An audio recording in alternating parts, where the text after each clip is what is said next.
Oke, selamat siang. Tetapi tetap semangat pagi, jam 13.30 waktu Indonesia Barat ya. Kita ketemu lagi di sesi ke-7 ya, Noval ya. Saat ini kita akan membahas mengenai banking system ya. Setelah kemarin kita banyak terkait dengan regulasi gitu ya, kemudian juga pengenalan terkait teknologi terkini ya, fintech dikenalkan juga di sana. Nah, sebelumnya kita banyak bicara tentang basic-basic finance. Nah, nanti ya Anda semua akan mendapatkan pendalaman lebih jauh lagi ya, lebih dalam lagi mengenai fintech itu sendiri ya. Ini tentu sangat menarik karena merupakan perkembangan terkini ya dari industri revolution 4.0 ya, dengan penekanan kepada pentingnya pendayagunaan ya digital technologies ya. Nah, ini sebagai basic rule ya. Kalau kita mau survive ya di revolusi industri 4.0 ini, maka mau nggak mau kita harus menguasai ya yang namanya teknologi digital ya, dan paham bagaimana kita bisa melakukan ya inovasi. Oke? Inovasi harus berani untuk gagal ya, harus mau mencoba, kemudian harus mau mengambil resiko ya dengan pendekatan leadership entrepreneurial ya. Di sini juga sudah disinggung ya bagaimana kalau kalian nanti ada kesempatan gitu ya untuk bisa membangun perusahaan sendiri, tentu akan lebih baik gitu ya, karena akan membantu ya untuk bisa ini ya menjangkau berbagai rekan-rekan kita yang memang masih membutuhkan ya lahan-lahan pekerjaan dan segala macamnya ya, di mana kalau kita lihat sebetulnya cukup banyak ya lulusan-lulusan Indonesia yang seharusnya bisa lebih produktif. Saya sempat mention ya bahwa Indonesia di tahun 2045 itu berencana untuk menetapkan visi Indonesia emas ya, di mana Indonesia akan menjadi negara maju diharapkan mulai tahun 2045. Nah, itu syaratnya banyak ya. Karena menjadi negara maju tentu tidak mudah ya.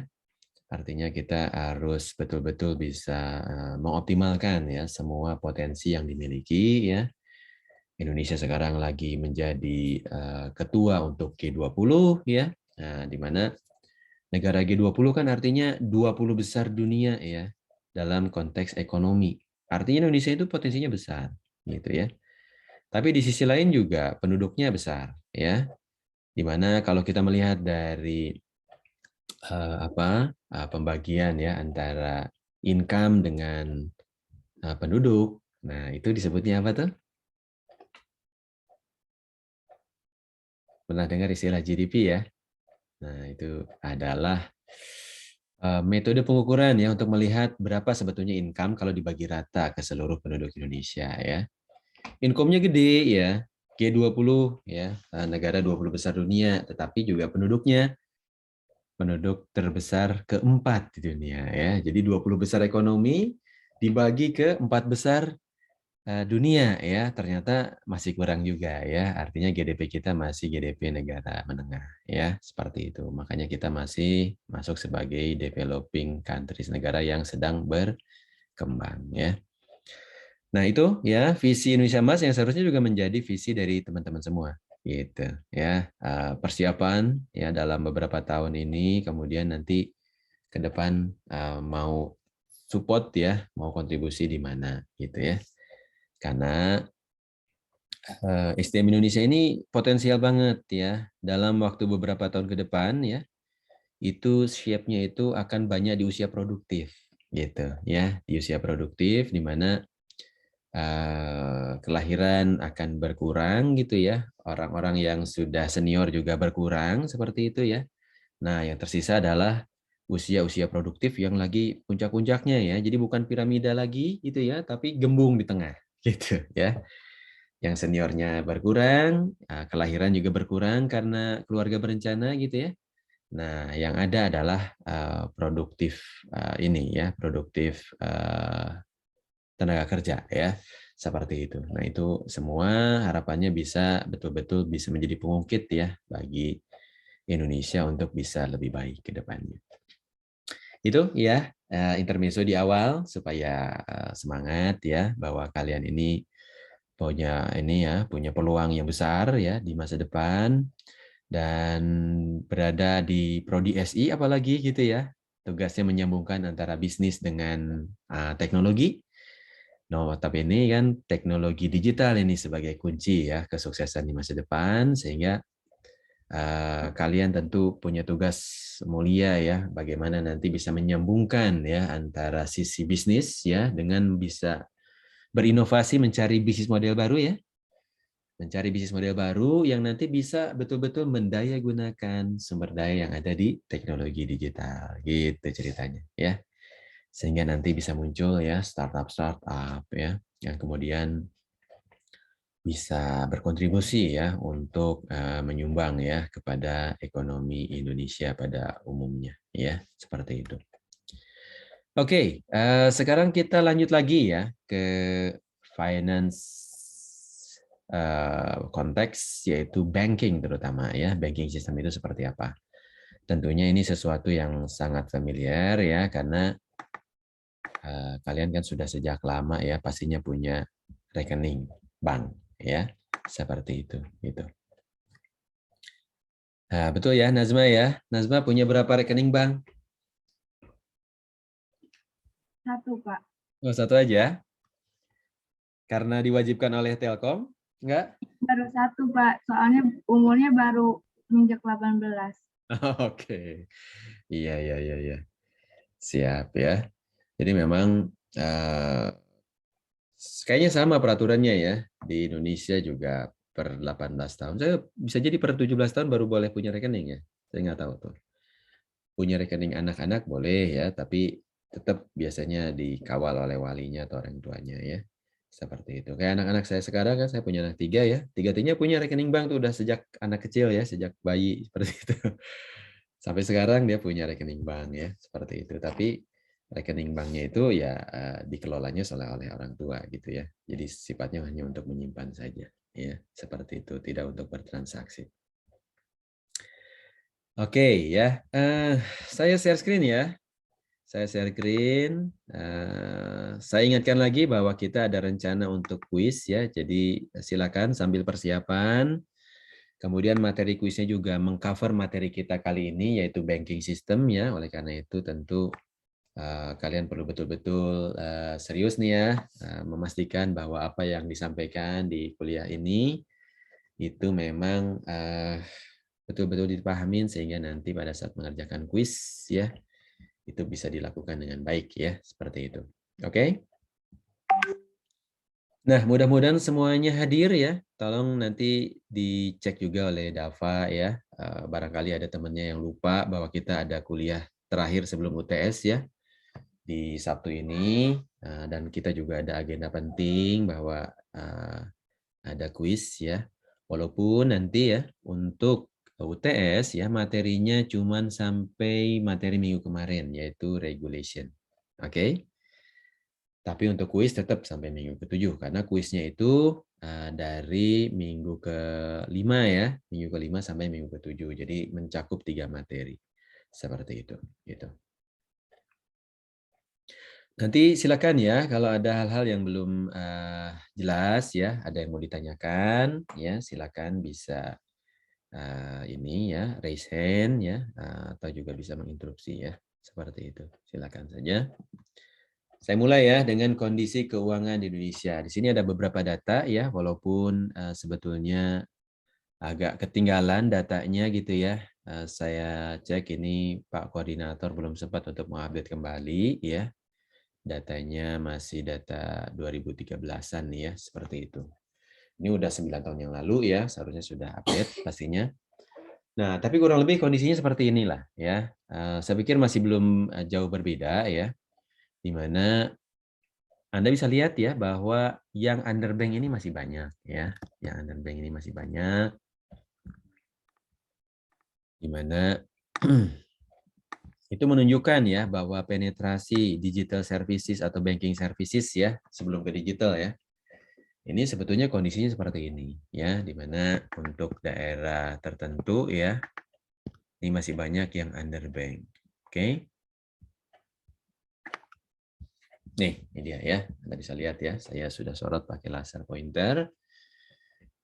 Daerah Sumatera masih ada tuh ya, Sumatera Barat sepertinya ya. Sumatera Barat, Sumatera Utara juga. Apa nih? Yang di sini ini apa nih? Teman-teman yang di Sumatera, saya sudah lupa ini. IPS ya, geografi ya. Seperti ini. Ini apa nih? Wilayah apa nih? Yang ungu ini?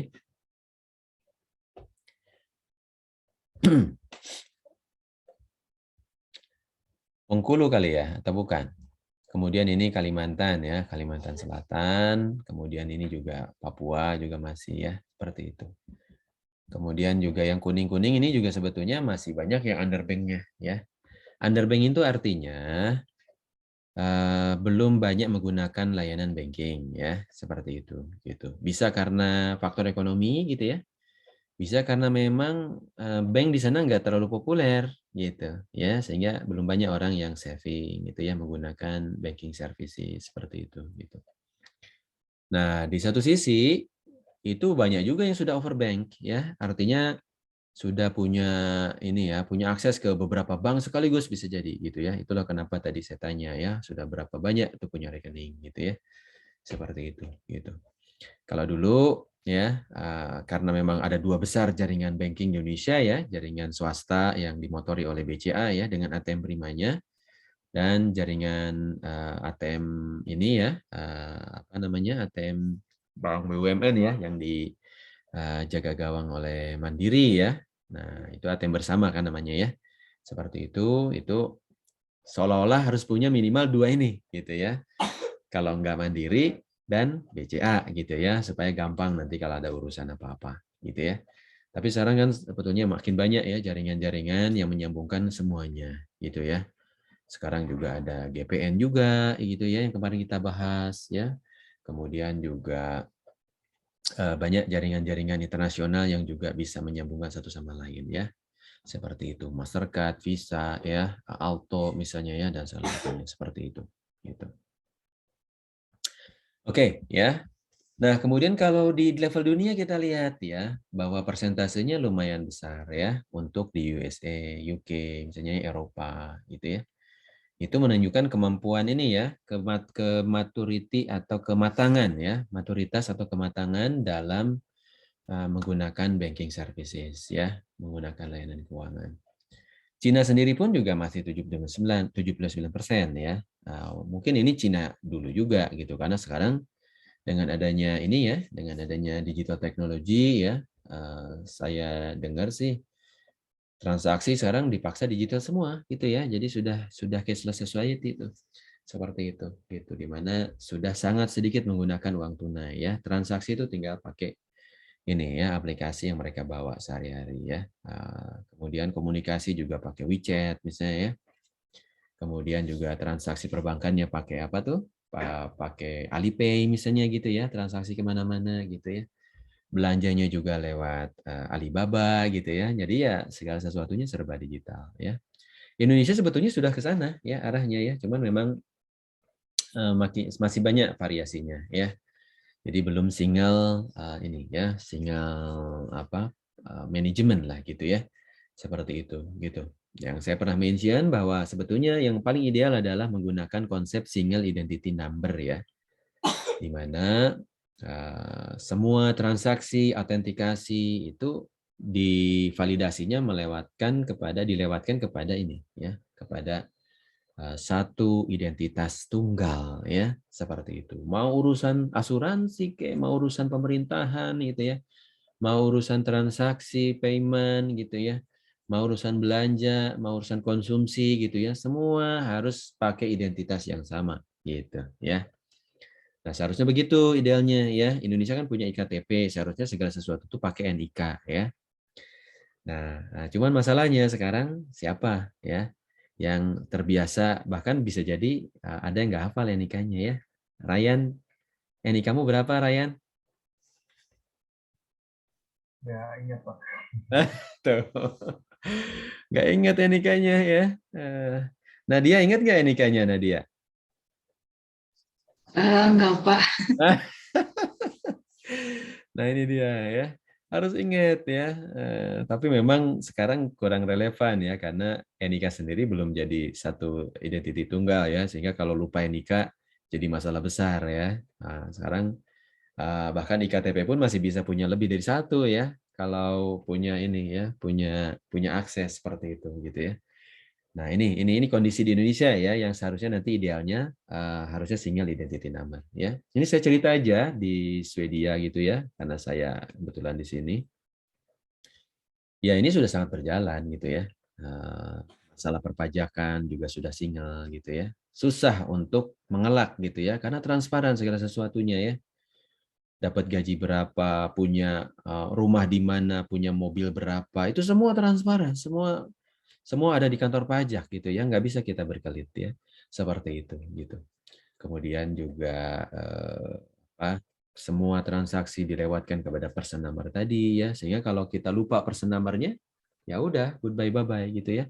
Dan person number itu biasanya selalu ada ini ya, selalu ada identitas yang nempel ke kita ya, yaitu tanggal lahir ya. Makanya tanggal lahir itu penting ya, harus hati-hati jangan sampai nanti ini ya disalahgunakan. Ditambah dengan ini yang lain ya, digit yang lain seperti itu. NIK juga sama kan? Coba kalian cek ya, itu pasti ada tanggal lahir kalian di situ di NIK ya. Saya kan juga 32 misalnya itu kan Jawa Barat gitu ya. 041 misalnya ini daerah tertentu gitu ya. Kemudian ada tanggal lahir saya. Kemudian nomor belakangnya itu 0006 misalnya. Nah, itu ya, saya hafal nomor NIK saya.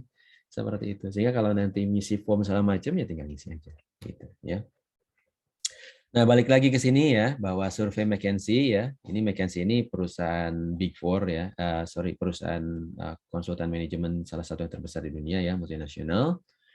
Penggunaan tunai dalam transaksi Indonesia masih 99%, tapi itu 2013 ya. Saya percaya sekarang udah berubah jauh ya, karena sekarang kan rata-rata orang sudah terbiasa ya, punya deposit, punya saving di bank, kemudian kalau mau transaksi kan pakai OVO pakai link aja misalnya ya, kalau di kampus di kantin kan bisa pakai link aja gitu ya segala macam gitu. Nah itu semua mau belanja misalnya ya ke Topet, ke Bukalapak segala macam misalnya Shopee, itu kan semua sudah pakai uang digital gitu ya, transaksinya transaksi digital dan sudah connect langsung, bisa dikonekkan langsung ya untuk top up-nya ke tabungan kita gitu ya. Sehingga sudah jarang berurusan dengan uang tunai seharusnya ya. Kecuali naik angkot barangkali gitu ya. Naik angkot kan masih ya. Kalau naik angkot masih ya. Nah, kalau di sini ya angkot-angkot public transport gitu semua sudah pakai kartu gitu ya. Kartu transportnya masing-masing ya. Seperti itu gitu. Nah, kemudian juga inequality juga masih tinggi ya. Nah, ada yang tahu gini apa? Jadi ini faktor ini ya. Yang kaya-kaya gitu ya banget gitu ya. Sampai ada istilah crazy rich kan gitu ya. Karena uangnya nggak bisa dihitung gitu ya, saking banyaknya. Tapi yang miskin juga banyak juga gitu ya. Sehingga jomplang gitu ya. Jomplangnya sangat tinggi. Ini yang harus diperbaiki di Indonesia ya. Indonesia itu banyak konglomerat ya, tapi orang miskinnya juga banyak ya. Kemudian infrastruktur transaksi non tunai tidak terdistribusi merata. Ini satu kondisi juga ya. Pembangunan di Indonesia itu masih terlalu terpusat di Jawa. Ini yang menyebabkan banyak daerah lain yang juga komplain sebetulnya ya. Wajar ya, karena itu tadi ya, penduduk Indonesia juga 60%-nya ada di Jawa masalahnya, gitu ya, seperti itu. Gitu. Nah seharusnya kan ini bisa disebar ya. Ide kapital ada di Kalimantan sebetulnya bagus ya, secara ideal gitu. Tinggal nanti ngatur bagaimana infrastruktur ini betul-betul bagus ya di capital city gitu ya, supaya layanan tidak terhambat ya, dan infrastruktur ini ya tidak terpusat di kapitalnya, seharusnya juga semua juga dapat gitu ya. Nah, kalau saya sebagai asesor dari sistem pemerintahan berbasis elektronik ya, sudah 4 tahun ini saya mengaudit ya semua maturitas IT di semua kementerian dan lembaga Indonesia ya, ada 640 dari Sabang sampai Merauke. Semakin jauh dari Jakarta seolah-olah memang semakin rendah maturitinya gitu ya.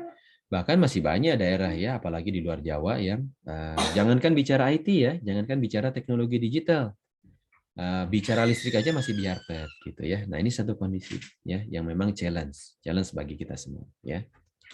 Kemudian indeks literasi keuangan dari OJK ya 30% lah gitu ya 2016. Ini naik terus sih sebetulnya ya.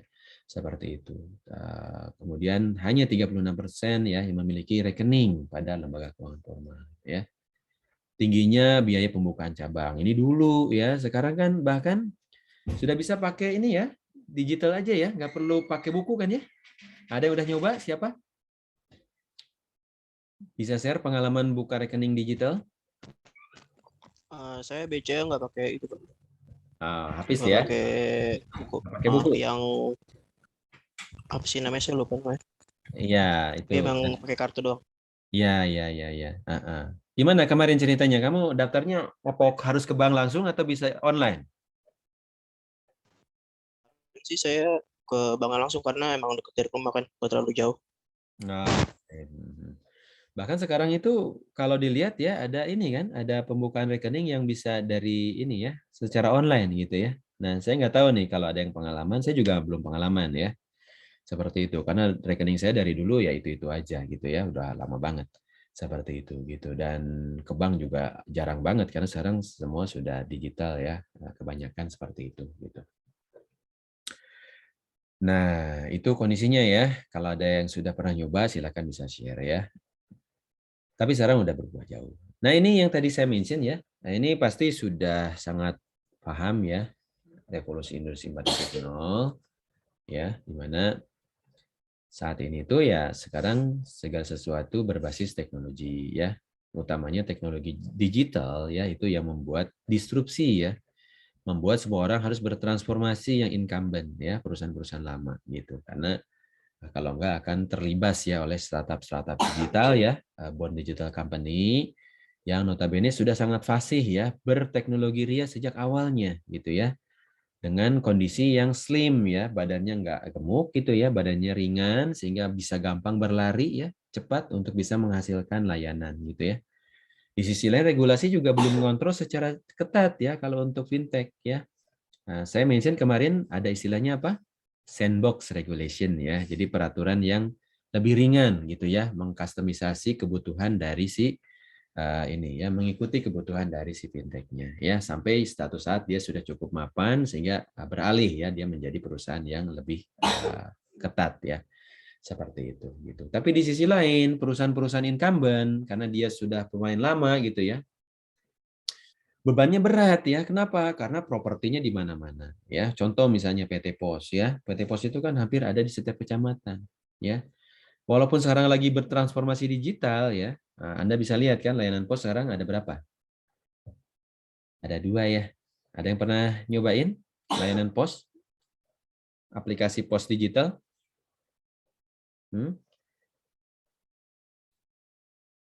Rahmawati pernah nyobain kirim barang pakai pos?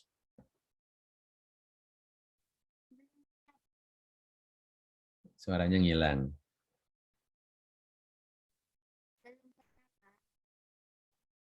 Kecil banget. Kenapa mic-nya bermasalah? Ya, yang lain ada yang pernah nyobain pos ini aplikasinya udah nginstal? Ada 2 di situ ya. Ada ini ya, ada yang untuk memfasilitasi logistik ya, dan ada yang untuk memfasilitasi keuangan ya. Seperti itu gitu. Nah, itu.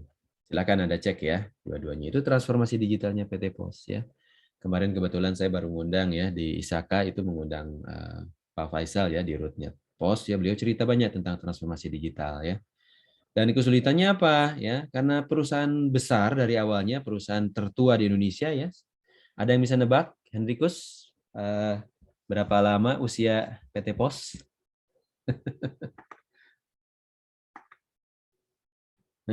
Searching dulu boleh Pak? Searching dulu. Ada yang bisa nebak berapa? Sudah 200 tahun lebih ya. Artinya dia sudah warisan sejak zaman Belanda ya. Seperti itu gitu. Kemudian diakuisisi ya oleh Indonesia, dianeksasi.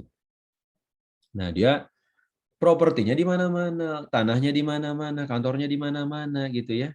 Berat kan ya. Di sisi lain kan dia harus membiayai pajak dan segala macamnya gitu ya. Belum kalau rusak kan bangunan, kalau bisnisnya nggak jalan kemudian nggak dipakai bangunannya kan rusak juga gitu ya. Lebih baik kan disewakan. Makanya bisnis propertinya juga harus jalan gitu ya. Di sisi lain karena kadung dia sejak zaman Wasantaranet ya, kalian kayaknya nggak ngalamin zaman Wasantaranet ya. Jadi ya koneksi internet paling awal itu yang menyediakan sebetulnya dulu PT Pos ya, namanya Wasantaranet. Tapi entah kenapa ya akhirnya kalah dengan yang lain-lain ya, seperti itu gitu. Nah, pos itu di mana-mana ya kantornya. Artinya kalau kantornya di mana-mana, pegawainya juga di mana-mana dan sangat banyak ya. Nah, inilah yang saya maksud bahwa perusahaan incumbent ya, perusahaan lama itu ya legasinya banyak gitu ya.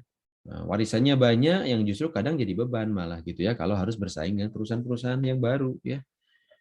Tiki, JNE misalnya ya, atau bahkan barang banyak yang baru ya, logistik-logistik yang basisnya digital gitu ya, tinggal connect ke aplikasi saja gitu ya untuk pengiriman, bisa dijemput gitu ya, bisa kemanapun ya, bahkan ke internasional juga bisa dikirim gitu ya, seperti itu gitu. Nah ini ya, jadi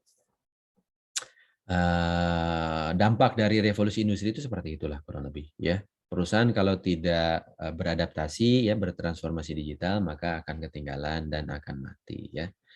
Harus berubah, bisnis modelnya harus berubah ya. Gunakan teknologi digital ya. Kemudian kejar ya pasar-pasar yang sudah keburu ini ya, keburu diambil oleh startup-startup digital ini. Oke? Nah, itu ya. Kemudian Anda lihat di sini ya, aktivitas bank itu pada dasarnya ada dua ya. Menghimpun dana ya, mendapatkan penerimaan, kemudian penyaluran nanti ujung-ujungnya ya. Bisa pakai dana sendiri ya. Apakah dana deposan gitu ya. Makanya ada istilah deposit gitu ya. Kemudian sebentar ya, ini saya ini dulu. Mana ya kontrolnya? Oke, di sini.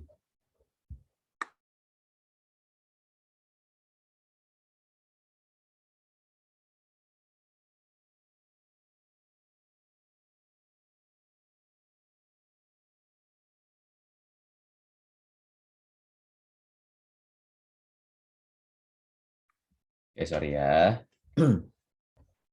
Nah ini ya. Jadi menghimpun dana bisa dana sendiri, deposito juga, bisa pinjaman gitu ya, bisa sumber dana lain. Nah, pengguna dananya gimana?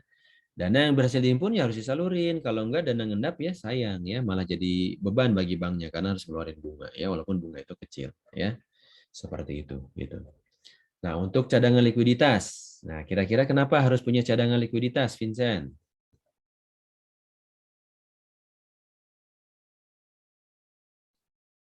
Vincent, gimana? Kenapa bank harus punya likuiditas?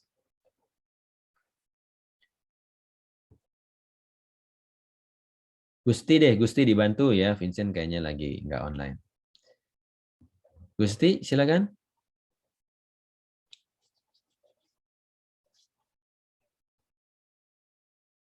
Bisa dengar suara saya? Nah, ini pada kemana ya yang gelap-gelap ini ya? Nanti lama-lama yang gelap-gelap ini saya buat absen ya. Saya buat tidak hadir di kelas jadinya ya.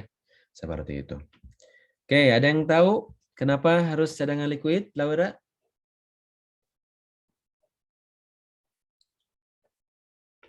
Kurang tahu, Pak. Likuiditas gimana?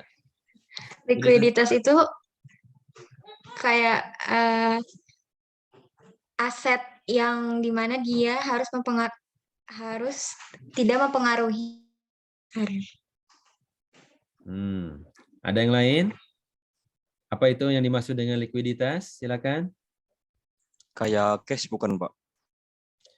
Iya, artinya gini ya. Dia tuh harus punya cadangan dana yang disimpan di tempatnya dia gitu ya. Liquid. Kalau kemarin kita bicara liquid itu kan pengennya sesuatu yang mudah dijual gitu ya kalau bicara aset ya. Kenapa? Karena kalau dia aset liquid ya, suatu saat nanti kita butuh uang ya, ya tinggal dijual aja ya. Contoh securities ya. Kemudian tabungan ya jelas-jelas tabungan tinggal diambil kan gitu ya. Kemudian saham juga relatif mudah dijualnya gitu ya. Nah, kalau aset-aset yang tidak liquid kan kayak misalnya jual tanah gitu ya, jual rumah bisa lama tuh prosesnya gitu ya. Seperti itu gitu. Nah, itu dalam konteks aset ya. Nah, sekarang dalam konteks banking, likuiditas itu adalah cadangan dana yang dimiliki oleh bank gitu ya. Kenapa harus punya cadangan dana? In case ya suatu saat ternyata terjadi ras ya. Ras itu apa? Pengambilan besar-besaran karena ada isu tertentu misalnya ya. Panik misalnya masyarakat ya. Oh, kena hack nih, nanti kalau nggak diambil ini hilang uangnya gitu ya.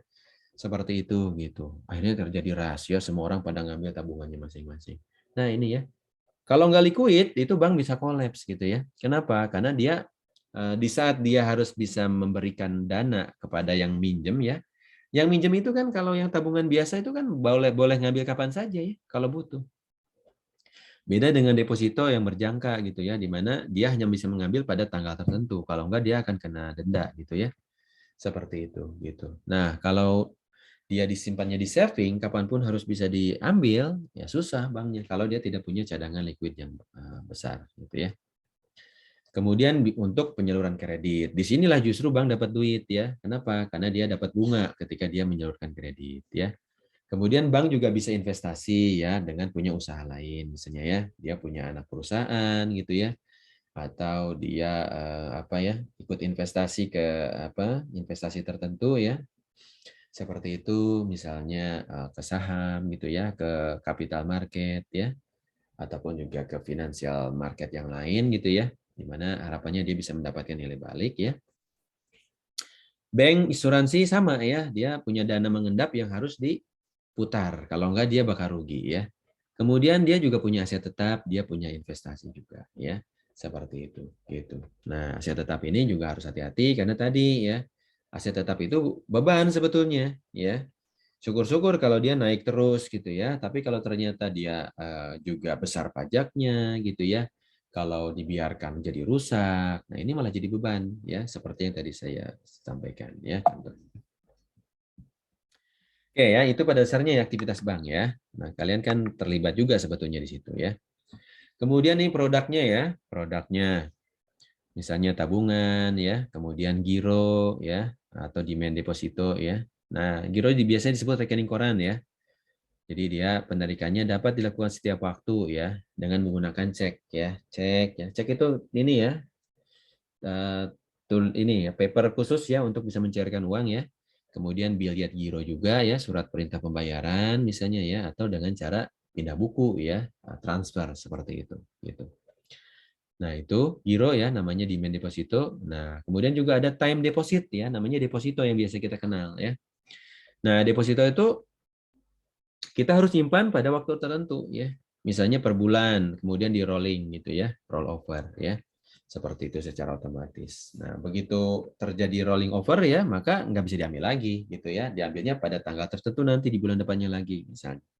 Kayak gitu. Tetapi apa ininya? Apa konsekuensinya bagi bank? Bank dia akan mendapatkan apa?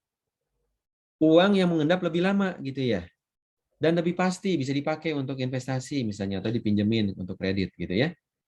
Walaupun 1 bulan sekali gitu kan, minimal kan harus digilir supaya bisa ada pergiliran ini ya, pergiliran keuangan gitu ya, seperti itu gitu. Tapi at least ada kepastian bahwa dana tersebut nggak akan diapa-apain selama 1 bulan gitu ya. Apalagi kalau yang depositonya tahunan misalnya kan lebih pasti lagi. Nah, tentu seiring dengan deposito semakin lama, maka apa konsekuensinya bagi bank? Daseva gimana menurutmu? Apa konsekuensinya bagi bank ketika dia punya jatah deposit yang lebih lama misalnya? Ada yang nyimpan deposit 1 bulan, ada yang nyimpan deposit 6 bulan misalnya, ada yang deposit 1 tahunan misalnya seperti itu. Menurutmu apa yang keuntungannya bagi bank dan kerugiannya bagi bank? Dia harus ngapain gitu? Kerugiannya untungnya jadi lebih lama kali Pak ya. Apanya yang lebih lama? Dapat keuntungannya. Siapa yang untung? Bank ya. banknya? Dengan cara apa untungnya kira-kira? Bunga mungkin. Bunga. Bank itu kan sebetulnya justru memberikan bunga kepada nasabahnya. Ya, jadi kalau bunga yang diberikan kepada nasabah itu adalah keuntungan atau kerugian bagi bank sebetulnya? Kerugian dong, Pak. Kerugian kan, gitu Iya ya. nggak sih? Karena bank itu Nggak sih. harus memberikan bunga kepada yang nyimpan, gitu ya. Jadi perspektifnya siapa dulu gitu. Kalau perspektifnya bank ya, bank itu punya keuntungan waktu ya. Nah, ketika keuntungan waktu ada dana mengendap ya, dia bisa lebih pasti ya, dia nggak akan diganggu gugat oleh si yang punya, maka dia bisa apa? Bisa optimalkan gitu ya, dengan cara misalnya dipinjamkan ya kepada kreditor gitu ya, perusahaan-perusahaan. Investasi bisa jadi misalnya ditanam di saham, dia dapat bunga yang lebih tinggi gitu kan. Seperti itu. Kita jago pialangnya gitu ya, jangan sampai malah kejadian kayak beberapa perusahaan asuransi BUMN kemarin ya yang rugi bandar ya, salah investasi seperti itu gitu. Nah, disitulah ya ketika ada kepastian waktu maka kepastian waktu ini digunakan untuk mendapatkan uang yang lebih gitu ya dari adanya uang tersebut gitu ya. Tapi di sisi lain tentu apa bagi penabung ya dengan menabung di deposito dia akan mendapatkan seharusnya bunga yang lebih tinggi, iya kan? Nah, Anda lihat lah ya kalau datang ke bank, Anda pasang deposito, ya pasti harusnya lebih tinggi gitu ya dibanding nabung biasa. Seperti itu. Tapi tetap aja namanya juga nabung ya. Kita nggak usaha sebetulnya ya, cuman numpang nabung saja gitu ya. Di mana keuntungan yang didapatkan kalau kita cuma sekedar nabung pada dasarnya tidak akan setinggi kalau kita berproduksi kalau untung gitu ya. Seperti itu gitu. Jadi kalian harus pintar-pintar ya lihat perspektifnya. Nah, banking perspektifnya seperti ini. Kalau sebagai penabung ya perspektifnya beda lagi ya. Seperti itu gitu. Nah, kemudian deposit on call. Nah, deposit yang pengambilannya dapat sewaktu-waktu. Tentu bagi bank bedanya dengan tabungan gitu ya. Kalau deposit sewaktu-waktu kayak gini, mungkin jumlahnya yang lebih besar gitu ya. Seperti itu sehingga punya dana yang lebih besar untuk bisa diputar lagi ya. Seperti itu gitu. Nah, kemudian produk utama lainnya ya, coba kita lihat. Ada lagi nggak? Nah, ini kalau kredit ya, kalau tadi kan saving ya. Ini kredit aktif ya, kredit rekening koran ya, kredit diambil sesuai dengan kebutuhan peminjam ya. Debitur dengan jaminan surat berharga. Jadi tetap harus ada jaminan ya. Seperti itu, barang yang tersedia di gudang ya, kemudian penyerahan barang bergerak ya atau tidak bergerak ya. Seperti itu. Barang bergerak berarti barang yang lagi dipakai sebetulnya ya. Mungkin dititipkan surat-suratnya saja gitu ya. Kalau istilahnya orang biasa itu disekolahkan ya. Jadi kalau ada aset disekolahkan itu artinya lagi dipinjam, lagi digadaikan gitu ya. Dijadikan jaminan gitu ya. Seperti itu gitu. Nah, kemudian ada kredit accept ya, di mana pinjaman diberikan dengan cara mengeluarkan wesel ya dan dapat diperdagangkan gitu ya. Jadi si wesel ini bisa dijual belikan gitu ya. Walaupun tidak familiar sebetulnya ya. Seperti itu gitu. Jadi kayak kita bisa minjemin lagi ya kredit yang ada gitu ya. Pinjamkan lagi ke orang lain atau dijual belikan ke orang lain. Ada juga reimburse ya, seperti itu, di mana pembayaran barang-barang diimpor dari luar negeri ya, pembayaran impor barang dilakukan oleh bank sementara gitu ya, kemudian setelah dapat, maka dia harus bayar semuanya ya. Jadi kayak pinjam sementara gitu ya, untuk nanti kemudian diganti lagi ya kalau barangnya sudah nyampe. Gitu. Nah, jangan sampai nanti muncul kredit macet ya. Nah, makanya bank itu jagain indikator yang namanya non-performance loans ya. Jadi pinjaman yang macet ini yang hati-hati karena bisa membuat dampak sistemik ya, seperti itu. Kemudian ini produk utamanya bank ya, pengiriman, transfer uang ya. Nah, ada inkaso nih, ada yang pernah pakai? David pernah pakai inkaso, David? Belum, Pak. Belum? Ada yang pernah pakai inkaso? Ini biasanya pengusaha ya. Ada pengusaha nggak di kelas kalian? Ada yang punya bisnis atau bisnis keluarga, nah, biasanya bisa jadi ya sudah pernah pakai inkaso. Ini kayak kuasa ya, perusahaan perseorang kepada bank untuk nagih piutang. Jadi kayak debt collector. Ya. Jadi debt collectornya si banknya gitu ya. Dia tolong tagihkan di mana di luar negeri misalnya ya. Karena kebetulan ada cabangnya di luar negeri misalnya. Udah tolong tagihkan, nanti bayarnya ke situ. Nanti saya terima uangnya ya, Anda dapat jasanya gitu. Itu namanya inkaso ya, atau nama lainnya collection. Ada juga diskonto ya. Diskonto itu adalah pemberian jasa atas pembelian atau penjualan surat-surat berharga ya, tapi dijamin oleh banknya gitu ya. Nah, tentu karena dia bank berfungsi sebagai penjamin, maka ya bank dapat keuntungan dong dari jaminan yang dia berikan gitu ya. Seperti itu. Nah, ini namanya diskonto ya. Nah, jasa atas pembelian atau penjualan surat-surat berharga yang difasilitasi oleh bank ya. Dan bank dapat untung kayak maklar gitu ya. Seperti itu gitu. Nah, kemudian juga ada instrumen non tunai ya. Instrumen non tunai di sini di mana ada yang namanya APMK ya, alat pembayaran menggunakan kartu ya. Nah, kalian juga pasti punya lah minimal satu ya, minimal pasti punya salah satu kartu ya. Ada kartu ATM ya, ada kartu. Nah, kartu kredit biasanya yang sudah punya income gitu ya. Tapi bisa juga dapat kartu kredit tapi dari keluarga ya. Ada yang punya kartu kredit? Kartu kredit tambahan misalnya ya, atau titipan dari orang tua ya, seperti itu gitu. Nah, alatnya alat berhutang sebetulnya ya, seperti itu. Kita udah bicara panjang lebar ya tentang kartu kredit ya. Hati-hati karena berbunganya besar ya. Nah, ada istilah juga kartu debit gitu ya. Kartu debit. Kartu debit itu ya kartu yang bisa dipakai untuk transaksi juga seperti kartu kredit ya.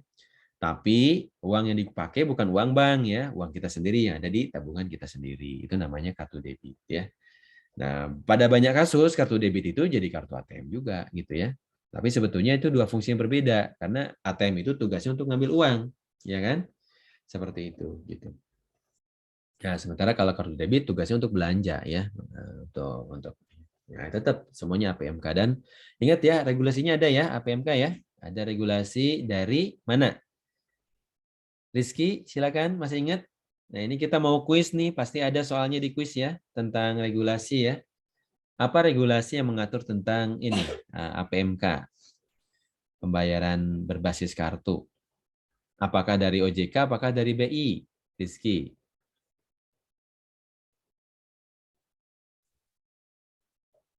Gimana? Menurutmu? Dari BI. Dari BI ya. PBI nomor berapa? Masih ingat? Lupa, Pak. Lupa, coba searching ya. Ini kan ada, dicek lagi ya. Ada tuh di soal ya tentang regulasi ya. Kalian harus apa regulasinya nomor berapa ya. Seperti itu gitu. Nah, di soal itu ada ini regulasi tentang apa gitu ya, harus paham ya. Ada OJK, ada BI, ada Kementerian Keuangan kan gitu ya kemarin ya. Seperti itu. Kemudian nah, kartu pembayaran ini dulu pakai magnetik ya, sekarang sudah dilarang ya, seperti itu. Kemudian berbasis chip minimal gitu ya. Chip itu lebih aman dibanding magnetik ya. Magnetik itu masih bisa di copy jarak jauh ya. Seperti itu. Tapi kalau chip relatif lebih sulit ya untuk bisa ditembus karena ada security-nya. Seperti itu. Tetap aja kalau kartunya hilang ya bisa dipakai orang ya. Apalagi kalau kartu yang transaksinya tidak pakai PIN ya. Nah, ada beberapa yang bisa kayak gitu ya. Itu ngeri sebetulnya ya. Gini kan konsepnya semakin nyaman semakin tidak aman ya, dan semakin aman semakin tidak nyaman gitu. Ya PIN itu untuk membuat aman ya. Kemudian what you know itu PIN, what you have itu kartunya gitu ya. Kemudian ditambah dengan what you are ya. What you are itu adalah misalnya fingerprint gitu ya. Biometrik mata misalnya ya, kornea, iris mata misalnya ya, atau bentuk muka gitu ya, bentuk wajah misalnya sama macam. Itu semua yang dikoleksi oleh IKTP ya. IKTP punya semua data kita tuh, ngeri sebetulnya ya, bisa dipakai kejahatan kalau orang bisa jebol ya. Seperti itu gitu. Nah, Even ya chip sekarang sudah ditambah dengan semacam RFID gitu ya, sehingga bisa pembayarannya lewat tapping, tidak perlu masukin chipnya, ya. Seperti itu. Kalau masukin chipnya kan harus dimasukin ke slot gitu ya. Nah, rasanya lebih tidak aman ya, bisa ketelan atau apa gitu ya dibanding kalau kita pakai tap ya. Artinya kalau tap tinggal dilewatin aja, disentuhin sedikit gitu ya, udah terjadi pembayaran gitu ya. Nyaman banget kan gitu ya. Tapi makin tidak aman gitu ya, apalagi kalau kartunya hilang udah orang tinggal belanja-belanja aja gitu ya, tap tap tap tap belanja habis uangnya langsung gitu ya. Seperti itu gitu. Nah, itu ya, semakin aman, semakin tidak nyaman. Semakin nyaman, semakin tidak aman ya. Ada juga uang elektronik ya, e-money yang kita bahas sebelumnya ya. Nah, diubah dalam bentuk elektronik, disimpan di dalam kartu juga ya. E-money misalnya yang pakai di tol ya, tol card itu kan e-money ya. Seperti itu. Disetor di awal, disimpan ya. Kemudian fungsinya sebagai alat pembayaran biasanya ya. Tapi satu kerugiannya ya, dia tuh bukan simpanan gitu ya. Jadi seberapa besar uang yang kita simpan di sana tidak akan nambah gitu ya, malah berkurang karena dipakai untuk bayar ya. Maka harus terus ditambah gitu ya. Seperti itu gitu. Ya ngerinya ya begitu hilang ya, udah gitu ya. Hilang juga uangnya yang ada di dalamnya ya, dan bisa dipakai orang karena ya tinggal di tap aja kan sama orang ya. Seperti itu gitu. Oke. Ngisinya bisa elektronik ya. Kalian dekatkan ke handphone kalian selama ada uang di handphonenya ya. Nah, handphonenya nggak punya uang, tapi rekening bank di balik handphonenya. Ya, seperti itu. Di situ nanti bisa dipakai payment ya, pakai itu juga ya, RFID juga. Seperti itu. Gitu. Nah, ya ada yang fungsinya kartu kredit sudah jelas ya, kartu debit sudah jelas ya. Nah, sekarang ada kartu charging sama ada kartu kas. Nah, apa tuh?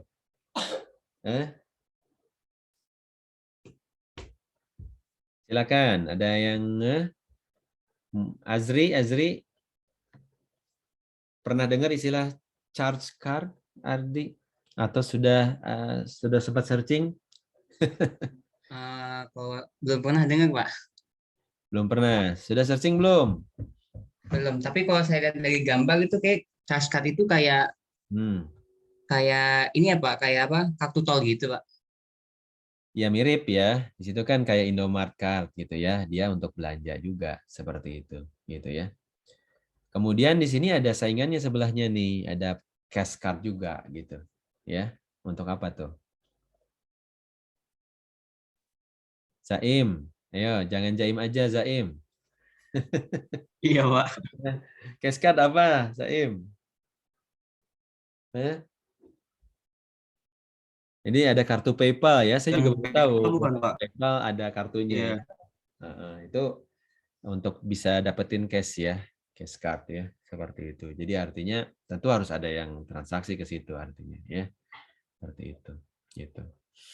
Nah, mirip kayak e-money juga sebetulnya ya, tapi ini bisa langsung terkoneksi ya ke kalau kita punya PayPal merchant ya, misalnya kita bisa dapat dana kan lewat PayPal yang lain gitu ya.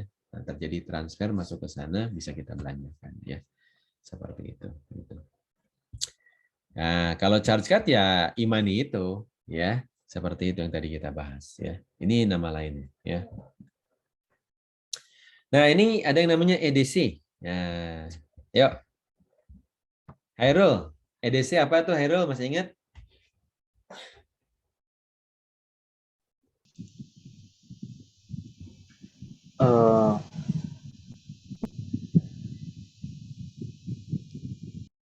Lupa lagi kayaknya Hairul ya.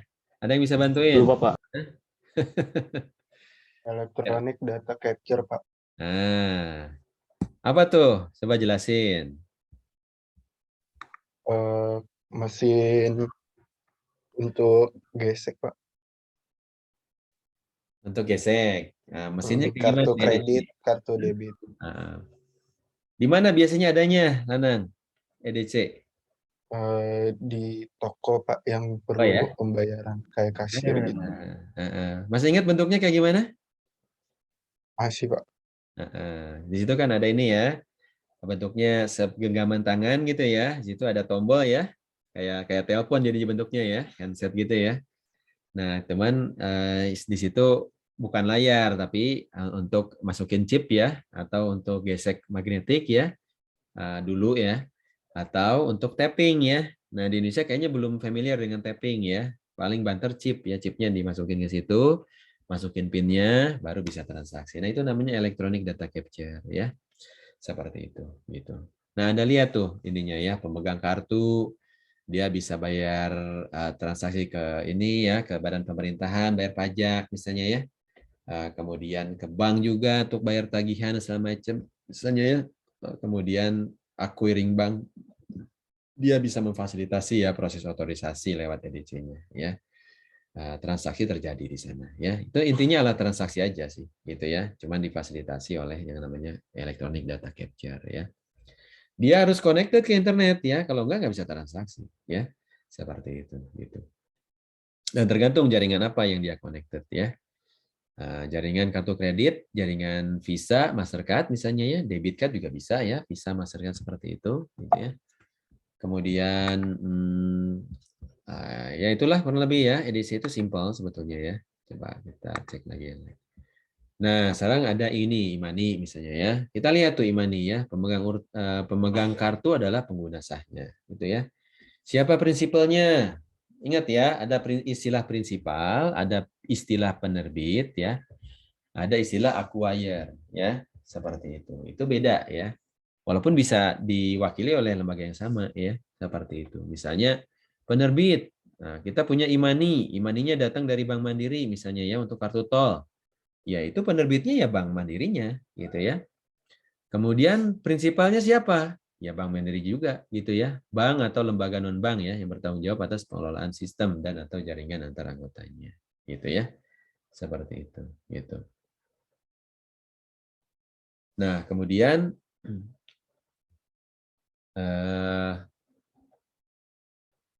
ada acquire ya. Nah, bank atau lembaga non-bank yang melakukan kerjasama dengan pedagangnya ya. Yang dapat memproses uang elektronik itu ya yang diterbitkan oleh pihak yang lain. Jadi penerbitnya pihak lain nih ceritanya ya, tapi dia yang melakukan kerjasamanya dengan merchant gitu ya. Contohnya apa ya? Mungkin ya kalau kita sebagai tol ya kartu tol misalnya ya, mungkin jasa marganya ya, jasa marganya dia atau jasa marga menjadi merchant jadinya gitu ya.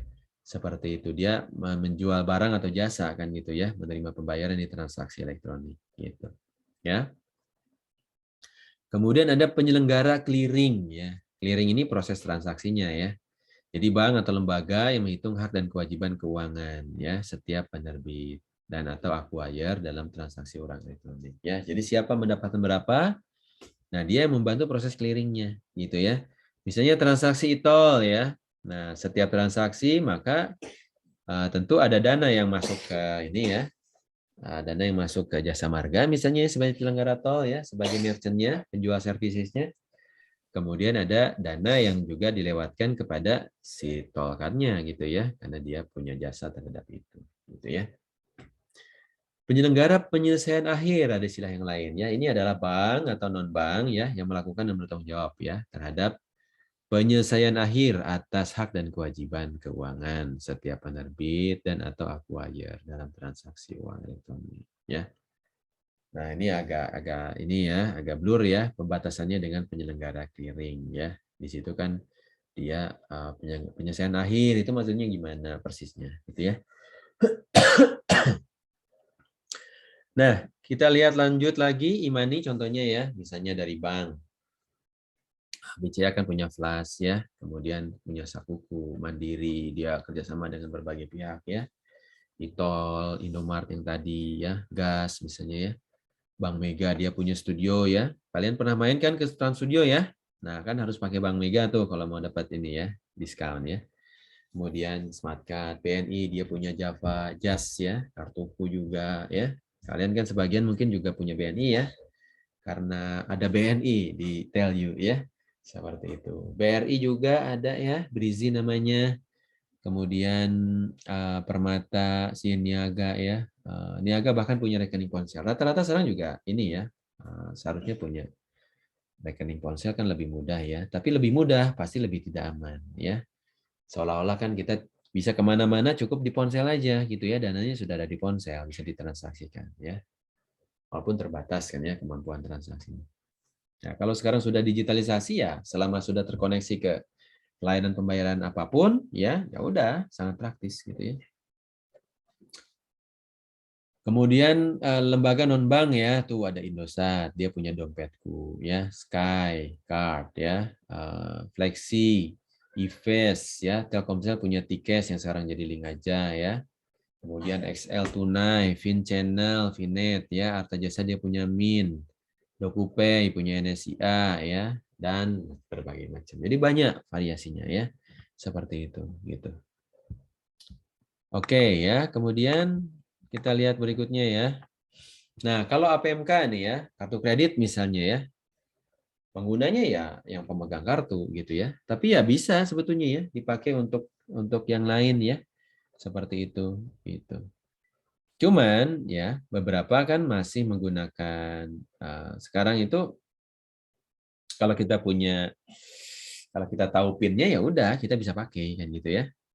Jadi tidak ini ya, tidak cukup dengan CVV saja, 3 nomor yang ada di belakang kartu ya, itu penting juga.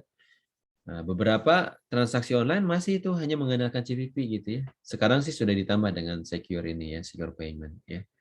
Sehingga mau transaksi pakai apapun nanti akan ada ini ya, ada konfirmasi ya ke handphone ya melalui token misalnya ya. Seperti itu gitu. Prinsipalnya sama ya, penerbitnya bisa jadi sama juga ya, dia adalah penerbit kartunya, acquire itu yang melakukan kerjasama ya dengan merchantnya ya, dan dia dapat memproses kartu kredit ya yang diterima kartunya. Jadi transaksi lewat jaringan apapun bisa. Nah ini namanya acquire ya, dia mendapatkan transaksinya gitu ya, tapi tentu prinsipal penerbitnya dia juga punya keunggulan ya karena dia punya layanan itu dan dia bisa mendapatkan fee ya dari penggunaan layanan ya. Kayak kartu kredit kan gitu ya. Kalau dia nggak berbunga ya, sebetulnya prinsipal dan penerbit itu nggak dapat apa-apa ya.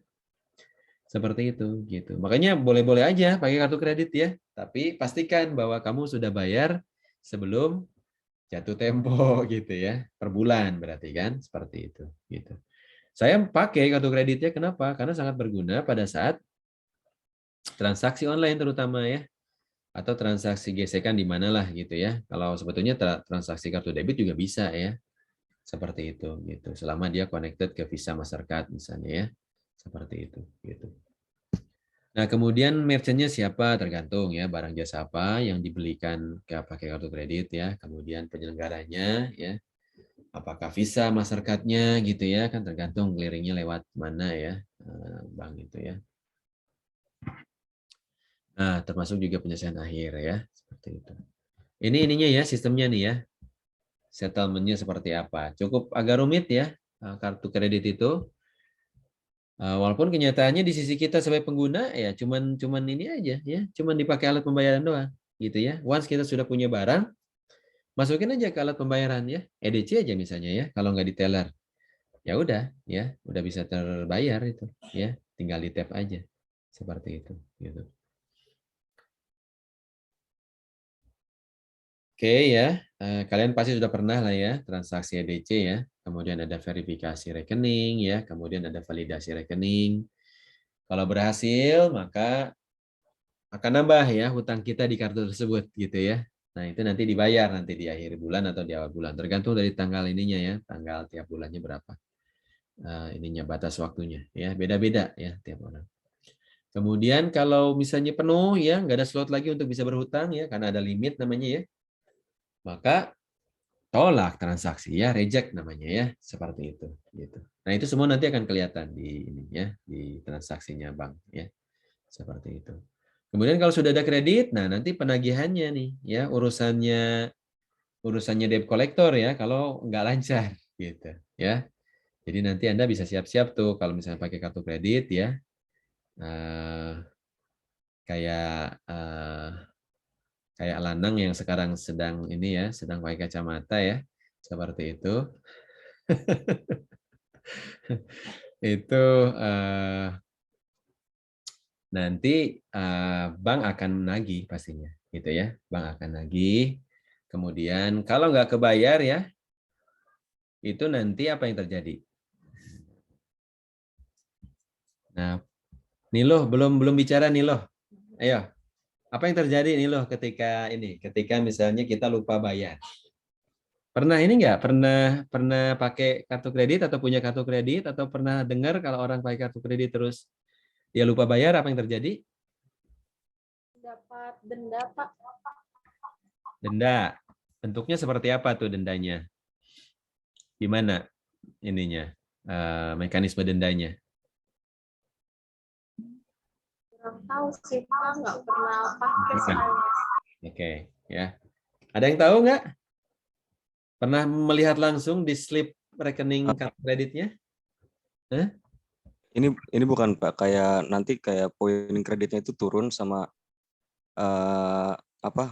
kayak Nah, kamu kreditnya itu jadi nambah Pak, setiap Suaranya tadi bulan sempat atau break. harinya. Coba diulang lagi tadi, sempat break suaranya nggak kedengeran. Iya Pak. Jadi ini Pak kan contoh due date-nya itu ini Februari. Tapi ini Februari belum bayar gitu Pak. Ya. Nah nanti setelah tanggalnya itu kayak dapat kayak utang itu nambah terus ke ininya, ke utang kreditnya itu selama itu belum dibayar. Ditambah ada utang baru ya, yaitu denda tadi, benar kata Nilo ya. Nah, dendanya berupa nilai uang ya. Nah, itu ada berapa persen ya dari nilai itu kalau kita terlambat bayar ya. Maka kena charging tuh yang 3%-nya gitu ya. Nah, 3% dari 100.000 misalnya lupa dibayar, ya cuman Rp3.000 gitu ya. Tapi bayangkan kalau kita transaksinya 1 juta tuh, minimal 30.000 melayang gitu ya. 10 juta tuh udah berapa? 300.000 kena kan gitu ya. Nah, untuk sesuatu yang sebetulnya ya kalau ternyata kita punya uangnya tapi kita lupa bayar, rugi jadinya kan? Kecuali kalau kita memang nggak punya duit ya, kemudian lupa bayar, yang seneng banknya gitu ya, karena dapat bunga ya yang harus dibayarin ya, bukan denda sebetulnya, istilahnya bunga ya bagi bank ya, seperti itu gitu, charging lah ya, charging fee gitu ya, seperti itu gitu. Ini baru kejadian tuh saya ya, saya biasanya udah lama kan pakai kartu kredit, limit saya udah ratusan juta gitu ya sekali belanja kalau mau pakai gitu ya, jadi sekali gesek bisa beli mobil seperti itu gitu. Tapi ya itu ngerinya ya, di satu sisi kalau itu hilang itu ngeri ya, karena bisa langsung dipakai belanja sesuatu yang sangat besar ya, seperti itu gitu. Tapi karena saya rutin tidak mau bunga berbunga ya, makanya sebelum jatuh tempo selalu saya bayar full gitu ya. Cuman kemarin lupa tuh, karena saya kemarin sempat maraton dulu gitu ya ke Paris kemarin gitu. Terus karena sibuk di sana, lupa tuh ada biasanya tanggal 5 ya harus bayar due date-nya. Ternyata ada peringatan ya. Ada diminta untuk bayar minimal ya. Jadi ada bayar minimal 10% ya aturan dari bank. Kalau enggak nanti tadi benar kata Zafran ya, kredit rating kita jadi jelek ya. Nah, kalau kredit rating kita jadi jelek di depan OJK ya, maka kalau kita mau minjem uang ke tempat yang lain atau ke bank itu juga gitu ya, jadi masalah ya. Kenapa? Karena kita punya riwayat membayar hutang yang jelek. Gitu. Ya itu namanya kredit rating ya, yang harus dijaga ya. Seperti itu gitu. Yang suka berhutang, nah ini kredit ratingnya bisa bermasalah ya, karena suka lupa bayar atau kadang gali lubang tutup lubang ya. Dari kartu kredit yang satu dibayar pakai kredit yang lain. Nah, itu udah semaput itu nanti ujungnya ya. Itu lingkaran setan. Seperti itu gitu, ngeri, hati-hati ya, jangan sampai kejeblos ya. Oke ya, itu kemudian ada lagi yang lain ya, elektronifikasi ya pembayarannya, APMK, e-money, SMS banking, internet banking, phone banking, berbagai macam ya transaksi yang bisa kita lakukan ya pakai elektronik ya. EDC tuh, lihat tuh ya, pasti pernah lihat ya kalian yang kayak gitu ya, kalian kan pasti pernah payment ya di EDC ya, Novel ya. Kemudian ATM ya pastilah gitu ya. ATM pun bisa dipakai saving sekarang ya, bisa naruh uang di situ untuk tabung seperti itu gitu. Kemudian, nah ini aturannya ya, Inpres nomor 3 ya, tahun 2003 ya. Transaksi pelayanan publik dan transaksi informasi antar organisasi pemerintahan. Bisa juga. Ya, itu. Kemarin saya bayar pajak ya, bayar pajak walaupun saya tinggal di Swedia, saya jadinya bayar pajak di Swedia, bayar pajak di Indonesia ya. Seperti itu gitu. Nah, kemarin ada tuh ya sisa apa namanya ya, kurang bayar lah istilahnya gitu ya. Gampang banget sekarang ya. Kalau dulu kan harus setor gitu ya kemana, sekarang tinggal multi payment aja ya, masuk ke salah satu rekening ya, kemudian bisa lewat rekening bank, bisa lewat ini ya, lewat payment yang lain, OVO-OVOan kayak gitu ya, seharusnya juga sudah connected ke situ gitu ya. Nah, tinggal masukin kode bayar kita, udah ya. Sepraktis itu kalau sekarang gitu ya. Makanya jarang banget ya. Saya waktu di Indonesia itu jarang banget ke bank gitu ya. Apalagi di sini gitu ya, karena di Swedia itu segala sesuatunya sekarang sudah digital gitu ya. Kalau pakai uang cash malah aneh ya, itu biasanya jadi alat pencucian uang ya. Kalau pakai transaksi pakai uang cash, menghindari pajak biasanya ya, seperti itu. Oke ya, kemudian nah ini EDC udah tahu lah ya. Dia connected-nya ya pokoknya ke internet aja gitu ya. Bisa lewat jaringan broadband, bisa dikoneksikan ke jaringan UTP di kantor misalnya ya, atau gimana lah, banyak tekniknya ya, seperti itu gitu. Transaksi COD ya, bawa aja ininya gitu ya, kayak bawa handphone kan, bener ya? Karena juga dikoneksikan ke broadband ya, tinggal connecting pakai koneksi data ya, transaksi terjadi secara secure ya, karena ada ininya ya, ada messaging protokolnya ya. Nah, kalian kalau nanti sudah mulai masuk ke teknis ya, bisa jadi deh kalian ngembangin tuh sistem yang kaitannya dengan transaksi ya. Ada namanya tuh apa ya? ISO berapa ya? 8553 atau berapa? Coba searching aja ya, ISO untuk messaging ya, untuk transaksi keuangan. Dulu pas saya ngaudit itu ya, ngaudit prabayar. Jadi sebelum PLN itu merilis prabayar ya, saya sempat ngaudit tuh itunya ya, sistem prabayar, tokenisasinya dan segala macam seperti apa gitu. Jadi sempat nguji pakai ini ya, pakai transaksi besar-besaran gitu, seberapa tahan dia menerima proses transaksi ya dan segala macamnya seperti itu. Kemudian ini karakteristik banking masa depan ya, cashless gitu ya. Udah kebayang lah kalau cashless ya. Back of mind ya. Nah, transaksi banyak virtual, nah sehingga tidak terlihat ya oleh end use and customer ya. Sehingga tentu akan mengubah perilakunya ya. Ya, karena tidak melewati mind kita ya, kita nggak tahu di belakangnya kayak gimana, lewat aja. Engagement ya. Nah, lebih terintegrasi sehingga jadi titik interaksi gitu ya. Gampang ya, tinggal buka Living itu kan, itu namanya super app ya. Misalnya Living Mandiri gitu ya. Nah, di situ kan semua ada tuh. Mau apa, mau ngisi ulang kartu gitu ya, mau apapun payment, pajak, semua ada di sana gitu ya.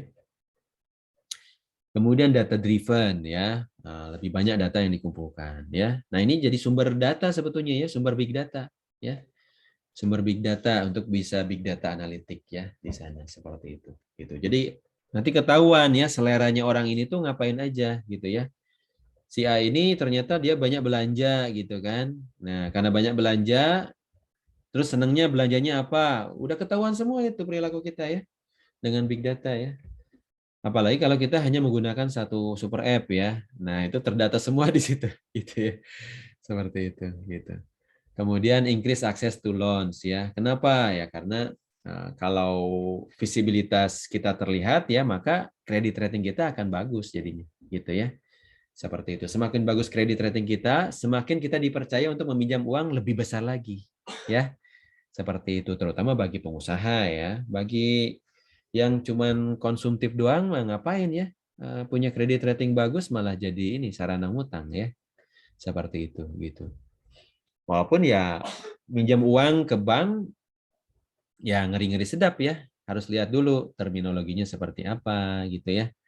Kadang-kadang bunganya ini yang nggak tahan gitu ya, seperti itu gitu. Kita harus cek ya sebagai pengusaha misalnya perspektifnya ya, pastikan bahwa usaha kita memang income-nya lebih tinggi dibanding lubang yang kita ciptakan gitu ya. Boleh gali lubang tutup lubang ya, karena ingat ya leverage itu kan ada 3 ya, ada 2 ya, investasi dengan lending kan gitu ya. Kita bisa tanam saham, ya yang invest bisa siapapun ya, sampai ke publik pun bisa ya. Kalau kita sudah IPO ya. Nah, kemudian rekening pinjam ya, pinjam, lending, loan itu sama aja ya. Seperti itu. Jadi kalau di soal ya ada yang membingungkan, jangan jangan terjebak ya. Lending, loan itu sama aja gitu ya. Seperti itu. Investment, investor, investasi itu kan itu juga ini ya, capital, modal ya, itu juga sama ya. Kemudian reduce cost. Kenapa reduce cost ya? Kebayang nggak kenapa online itu reduce cost? Dita, belum pernah kedengeran suaranya Dita? Kenapa online itu reduce cost? Di mana kira-kira Dit? Saya kurang tahu, Pak. Ayo pikirin. Kalau kamu pakai online ya, transaksi online gitu ya. Apa yang minimal kamu saving?